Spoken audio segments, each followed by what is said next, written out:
Live from my Empire Pro studios. We're going to be talking about the art and the science of calculating the ARV, the after rehab value of a property. It's a art and it's a science. Okay. But my job here today is to try to bring this down to a science as much as humanly possible. Okay. So I always like to, in recent times, I've been going live on Instagram. I'm actually going to try that today again.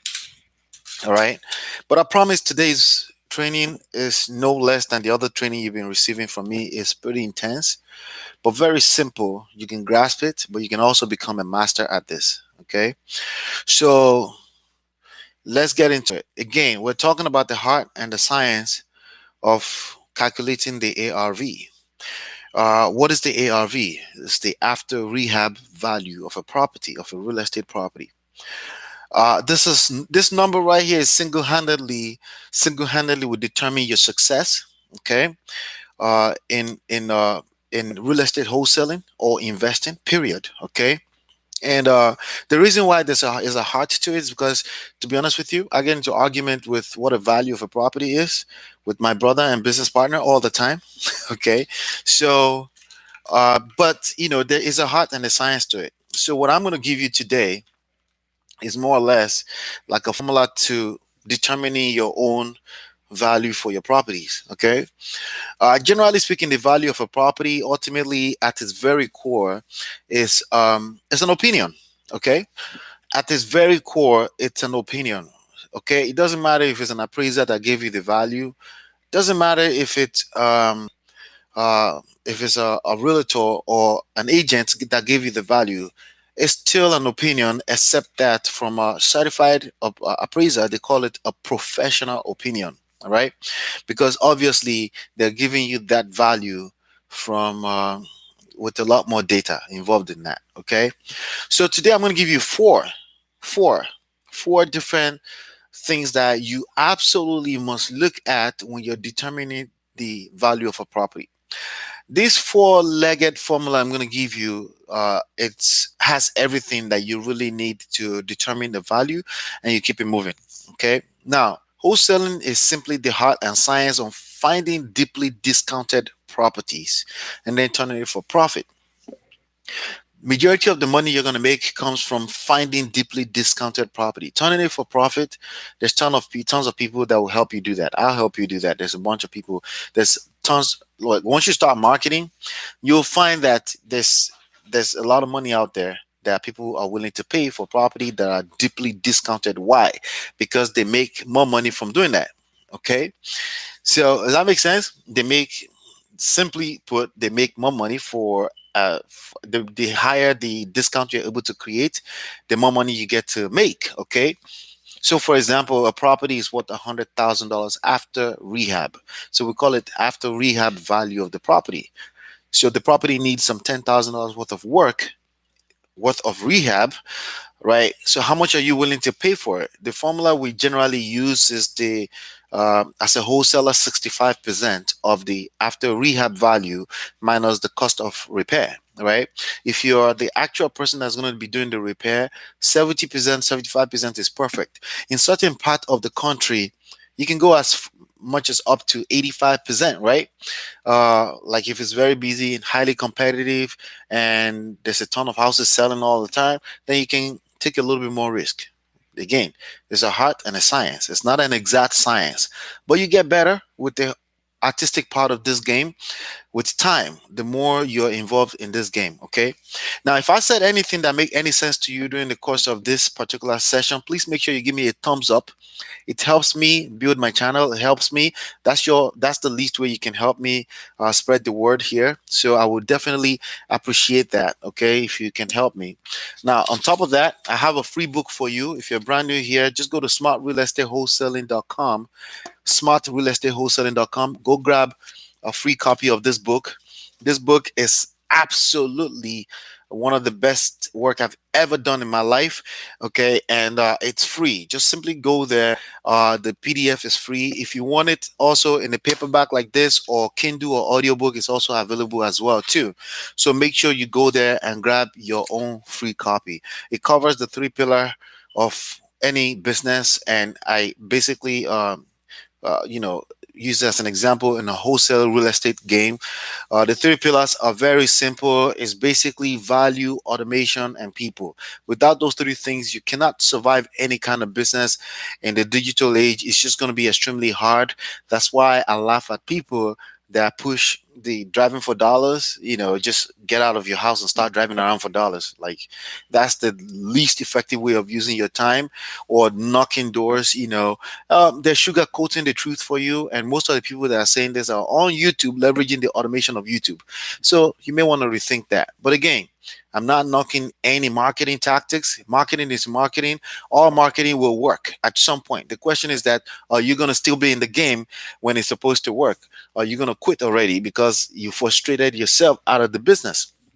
All right. So let's get back to that. Now, the practical part of what I'm about to share with you, there are four different variables that I'm going to share with you on how to calculate the after rehab value. I'm going to share all four with you here today, but after this session right here, I'm going to do a practical for my members, and that video will be available later on today with another video that I actually have for them, another 1 hour training that I have for them. My mastermind is called the 3pillarsystem.com, and you can join us for just $10 a month. Okay. But the reason why I can't share that here publicly on YouTube, because it has sensitive information, people's property address and their phone number and stuff like that. So because of that, I can't share my screen here. Okay. But for my members, you come on inside, you'll be able to see my screen and the tools that I use and things like that. It's just $10 a month. All right. So let's get into it. The first element to calculating ARV is distance, but you can also replace that with location. Okay. All right. So you can call it distance, you can call it location. Okay. So basically, the subject property, the property that you're looking to calculate the ARV, right? You're going to need to find comparables to that subject property.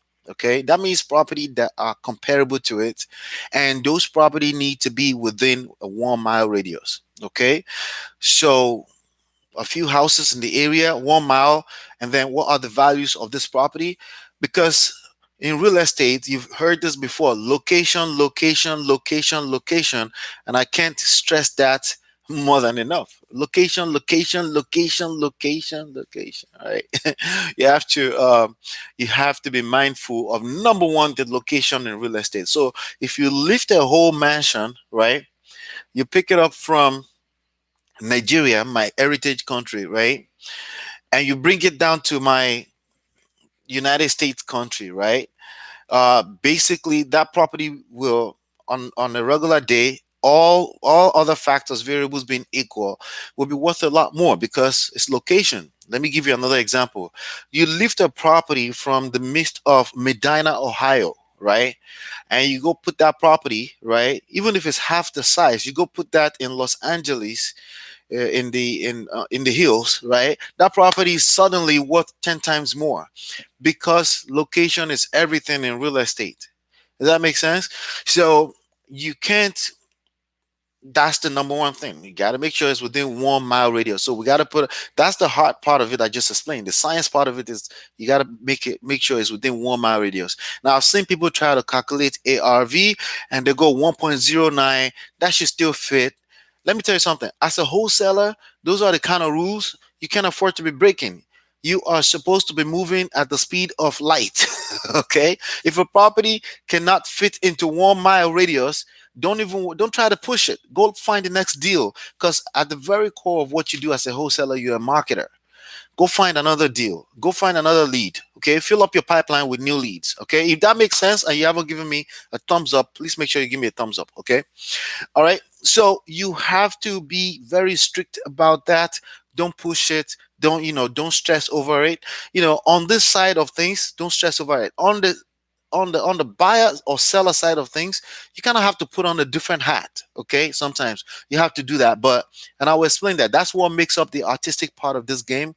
You have to put on a different hat at different times, a different hat at a different time, right? But I'm going to explain that. That's what makes that's why it's a art and a science. Okay, but you need to know the rules before you break the rules. Okay, there's no rules in business. but there are rules. But the thing is that there are rules that we break. That's what I'm trying to say. But if you don't know the rules, you don't even know what rules you're breaking, you're going to fail. Okay, the number one rule: location, location, location. The distance of your subject property or your comparable property to your subject property, keep that within 1 mile radius. If you cannot find any property, what happens if you can't find any property within 1 mile radius, but you find 1.09? That's basically a lead you should run away from. You know why? Because the people you're trying to sell the contract to will have the same issue. Okay, so it's like once you create that problem in the beginning, it's a problem that will continue to trickle down to the next buyer, to the next buyer, to the next buyer. Right now, could you get lucky and you still did the deal and somebody decided to purchase the property from you $1 million? Yes, but we don't build this business around luck. We don't build this business around hope. We try our best to bring it down to science. You can't bring it down to 100% science. I promise you, I guarantee you that. But bring it down to science first. And if you now get $1 million, it's just additional bonus money. Because in the first place, you did not spend your resources, your time, your money, your marketing budget on a deal that's most likely not going to be a deal. If your comparable properties are outside of 1 mile radius, you're creating a problem that will trickle down into other problems and become additional bigger problems for yourself. Keep it within 1 mile radius. Are we making sense? All right. So the next, the next variable, the next factor you must consider when you're finding comparable for your property to determine the after repair value, right, is basically the sold date. All right. So let me take a step back here. Why are we looking for comparables? Okay. So very simply put, okay, in order to determine the value of a property, you look at comparable properties in the area, okay, and you simply average that if everything else will be equal, right? So for example, within the 1 mile radius, you have your property is 123 Main Street, right? But you have 3 Broad Street, and you have 5 Newark Street, and then you have 6 Los Angeles Street, right? And those properties are all within 1 mile radius. If those properties were the same size and everything, and they're within 1 mile radius, and they sold in the last 6 months, all you have to do is average the value of those 6 properties that sold within the amount they sold for. Just average that, and you have the value of your subject property, which is 123 Main Street. But in reality, it's never the same size, right? In reality, some properties that you're going to be comparing may be outside of 1 mile radius, so they'll be too far, or this settlement is not a lot of people in this area, or they sold that property, the last property that sold like 3 years ago. Right?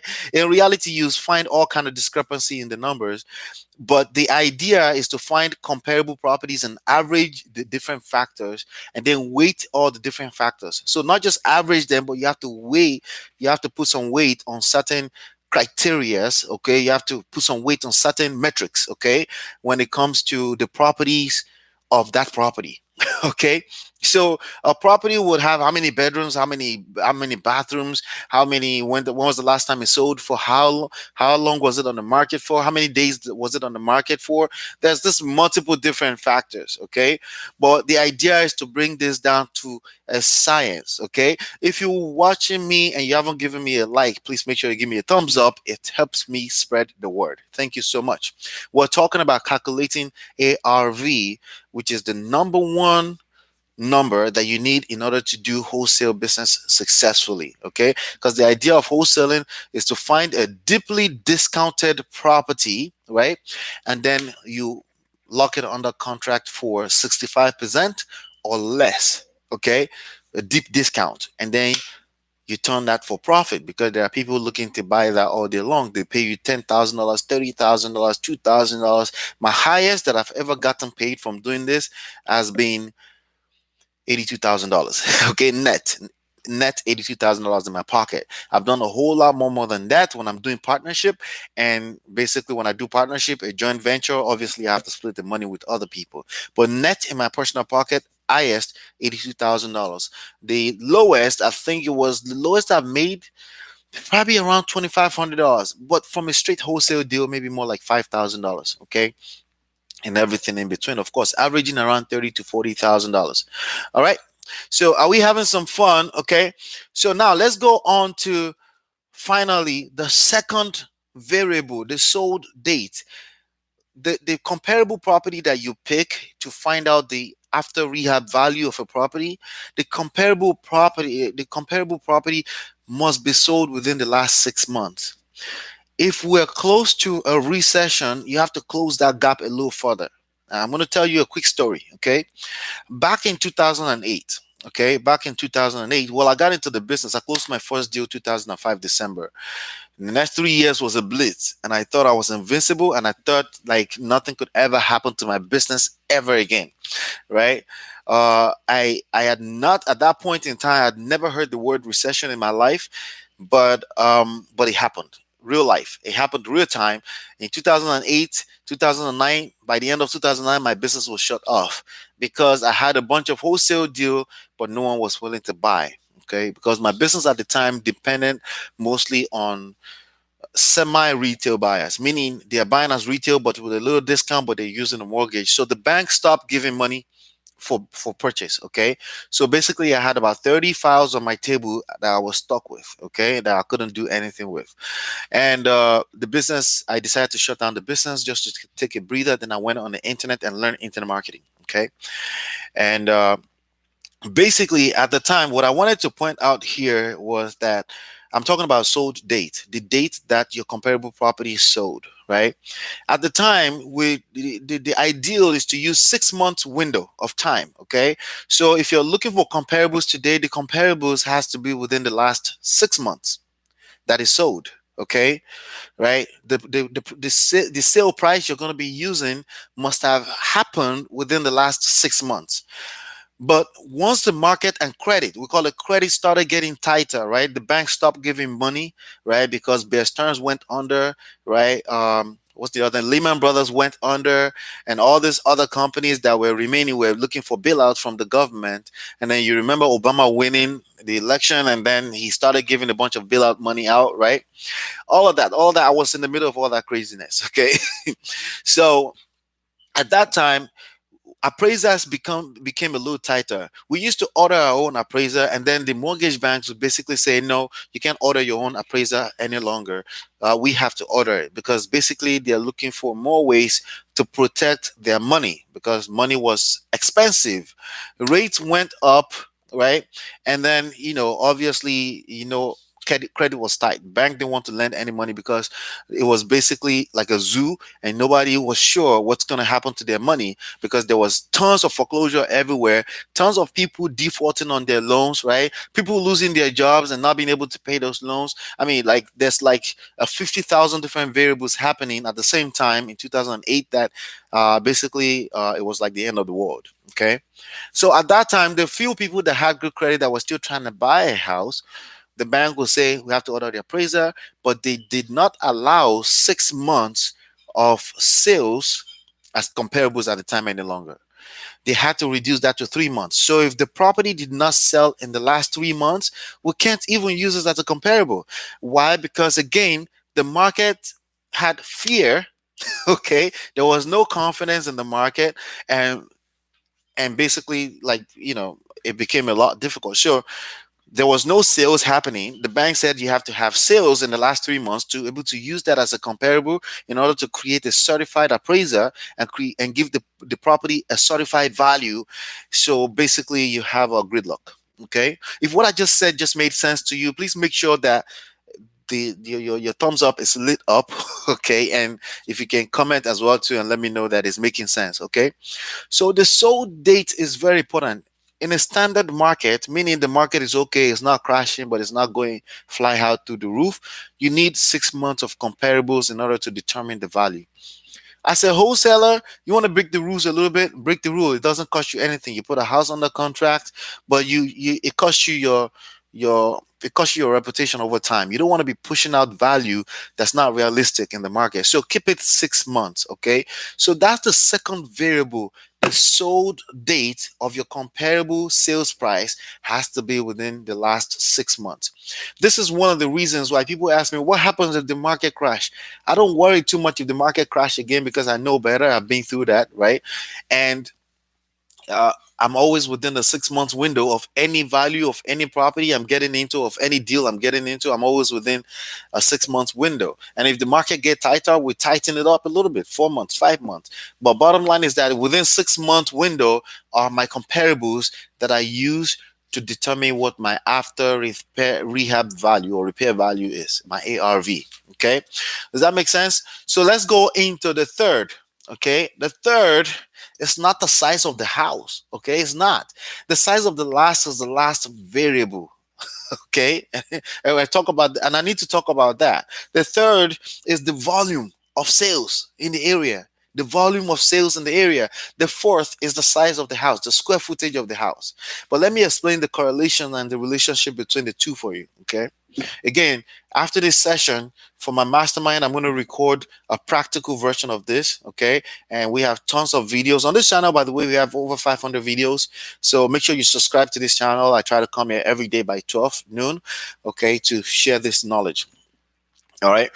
And also, I am in this business myself. So everything I'm sharing with you is very practical, real time. It's happening right now in real life. Okay. All right. So 3pillarsystem.com is the mastermind. So I'm going to record the practical so you can see my screen and I'll show an example. So we're talking about volume as the third variable and square footage as the fourth variable. Okay. Volume, square footage, size. Again, remember location, location. The first thing I started this session with is location, location, location. Your comparables has to be within 1 mile radius of the subject property. Okay. If it's not, your number is just is okay, but it's just less realistic. Does that make sense? Because again, it's not an exact science. Somebody may look at a comparable within 2 mile radius, depends on where you live in the country too, and they may say, you know what, we're gonna use that comp. You may find an underwriter at the bank say, yeah, we're gonna use that comparable to determine the value because of the type of neighborhood you're in. I'm just saying, if the volume of sales in that area, we're talking about volume, the third criteria, right, is so small within a within a 1 mile radius in the last 6 months, it's probably a market that you should not be marketing in. Okay, it's probably a market where you're gonna have a difficult time making money. Okay, because again, volume. The more people are doing trading of properties, the better. Okay, does that make sense? The more people are going back and forth and selling, the better, right? The better for you because that means you get to move a lot more money. Because let me tell you something, what we call economy, right? Basically, what we call economy is your ability to be able to move money. Okay, the ability of a nation to move money back and forth. When people have purchasing power, when people can buy and sell, that creates a healthy economy. When people hold on to their money and put their money under the pillow, under the pillow, right? Then you have a problem. Okay. So if there's less volume in a marketplace, right? If the properties are not selling the last 6 months within 1 mile radius in the marketplace, that means low volume. That means low marketability. That means low everything, right? And that means less money in your pocket. Okay. And if you're dealing with a lead, right, and you're trying to determine what's the value of this property, and you can't find any sale within 1 mile in the last 6 months, what does that tell you? That tells you, well, we got a problem. Nobody's buying nothing here. So we should be buying this property for next to nothing because it's worth that much less.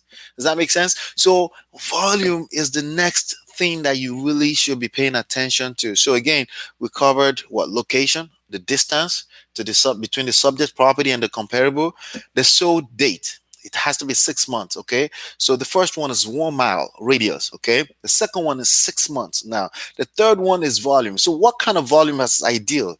Whatever compare, if you're looking for comparable sales in the area, you need five. As a wholesaler, you're safe at five. You need five properties sold within the criteria you want in the last 6 months within 1 mile radius.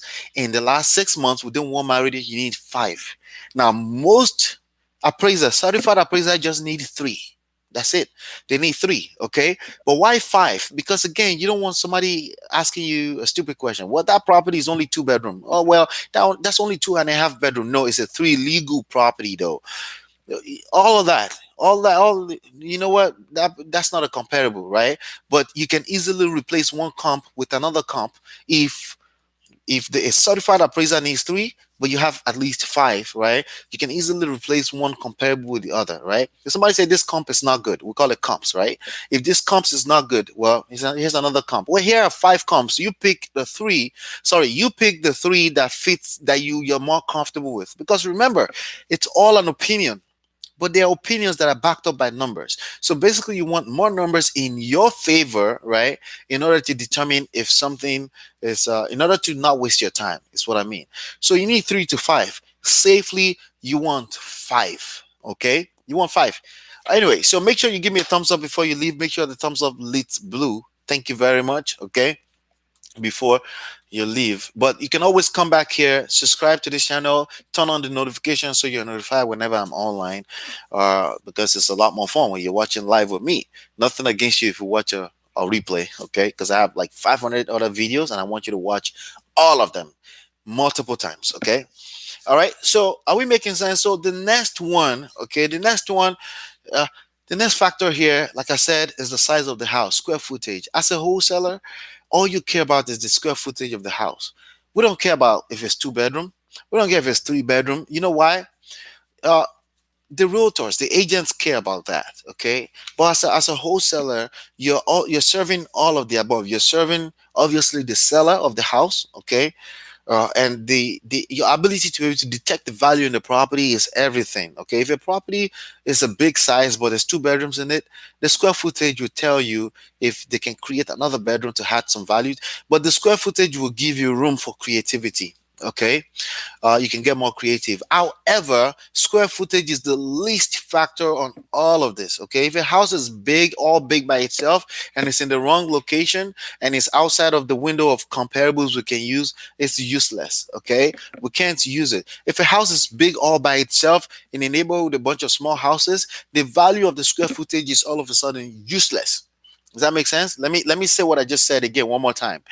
You have a 5,000 square footage house and it's sitting by itself among a bunch of houses on the street that are basically 2,000 square footage. Okay, 20 houses altogether, 19 2,000 square footage, one house 5,000 square footage, right? That property, all the 2,000 square footage sell for $100,000 each, right? But that property, that 5,000 square footage should probably sell based on the square footage, everything, every other factors being equal, right? Same location sold in the last 6 months, but the subject property is the 5,000 square footage by itself. The subject property we're trying to determine the value for is 5,000 by itself. So if you do the math, you'll be like, well, 5,000, 2,000 square footage is worth $100,000. So there are two of those in that 5,000 square footage, right? So now we should have at least twice that, right? I'm waving on Instagram for those watching me on Instagram.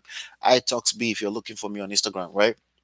So you now say, you know what, 5,000 divided by 2,000 square footage, that's two and a half. That's 2.5, right? So 2.5, that property is worth $250,000. No, it's not. It's worth $100,000 because the location where that 5,000 square footage is sitting down, right? That location basically kills the value of the property. Okay, the value of that location is basically 100,000. Okay, all right. So if you're a wholesaler, that's your case to create a value for the property. You say, well, this property is only worth 100,000. Well, it's like twice the size of the other houses. I know, but real estate is location. Sorry, and then you have to determine the value based on that. That's it. That's all you can do. All right. So now, if you pick, so you now say the property is worth $100,000, and you put it under contract. It needs $5,000 worth of work. 65,000, which is 65% minus $5,000. You put it under contract for $60,000. Is it possible that somebody will purchase this property if you actually rehab it? Is it possible that somebody may pay more than $100,000? Yes, it's possible because a certified appraiser will put more value on the property, and somebody may just come in the market and fall in love with the space on the house, right? But maybe not. Okay, the point is that you don't know for a fact. You may come around, somebody may decide, I'll pay 150 for that house because of extra space. My point is that the space does not justify the value that certified appraisers may put on a property. Okay, because the certified appraiser is not going to pay for the property. The value of a property is truly determined by what people are willing and able to pay for it. Okay, willing and able, they must be able to pay for it, because again, if they're willing to pay $250,000 for the property, right, but they need to use a mortgage, the underwriter that's underwriting that mortgage loan is going to be like, well, this house does not have comparables. We cannot lend no more than $120,000 for this house. So all of a sudden, the buyer is willing to, but they're not able to pay $250,000 for the property. So again, this is the least factor when you're determining the after rehab value of a property. So those are four: location, right? 1 mile radius, okay? 1 mile radius to the subject property. The sold date, the sales price cannot be beyond 6 months into the past, okay? Number three is basically volume. You need to have enough properties selling in the area. Well, we can't find any, so we should go 2 years backwards. Well, guess what? That's just that much less value of the property. If you have to go 2 years before you find sales in the area within 1 mile radius, you should not be doing the deal. That's the bottom line. Okay, you should just walk away or offer lowball, extremely lowball offer on the property, because your job as a wholesaler is you're a marketer primarily. You are a marketer. You need volume. You need to fill up your pipeline. You need to fill up your pipeline and focus on the deals that make sense. Because if you spend too much time on deals that don't make sense, your cash buyer, your end buyer will tell you that, and you just wasted time for no reason. Okay, all right.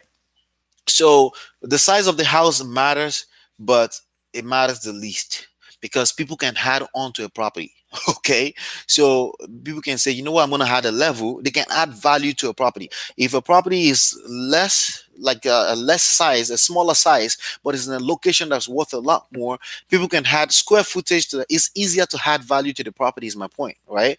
They can add some value to the property by adding the bedroom, adding the garage, adding another bathroom in the basement. They can, the value is there in the location, not on the size of the improvement. We call it, in real estate, we call it the building improvement. The value is not on the improvement. The value is on the location, and obviously within the time frame. Okay, time frame of the time. So you can't go back to 3 years and say, I got a comp from 3 years ago. Well, what happened? How come no houses are selling in the last 3 years? Then you got a problem. Okay, so that's how you determine the calculation. So right now, in the next I'm going to take a 5 minutes breather, and I'm going to record another video showing you practical, because one of our members sent me a deal. It's worth actually, he sent me a deal. He says it's A.R.V is 125. It says a certified appraiser says 135, and they're asking $63,000. And when I was looking at it shortly, the numbers are not adding up. And I'm going to use that example to tell you why actually the value that I'm coming up with is about $97,000. And that's conservatively optimistic. So actually, I would like to be a little bit less than that. And that number is tight, because if I'm purchasing a property for $97,000 and he needs some repair, like he listed out some repairs, the price is looking at about $25,000. That number is not adding up.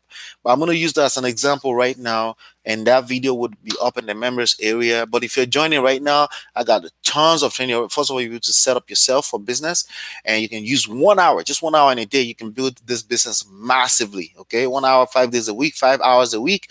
You can make $100,000 a year. It's very extremely easy. We have that step by step inside. You can join us inside. It's 3pillarsystem.com. That's where you want to go. Don't forget, I got the book. It's free. SmartRealEstateWholesaling.com. The PDF is free if you go to SmartRealEstateWholesaling.com. It's also available in Kindle, audio, and paperback, just like this one. Give me a thumbs up. If I said anything that made sense, please make sure the thumbs up is lit in blue before you leave. Make sure you subscribe to this channel. Make sure that you turn on the notification so you're notified when I upload new videos virtually every day, at least 3 times a week. And hopefully you've been enlightened and educated, and I will see you on the next one, and peace.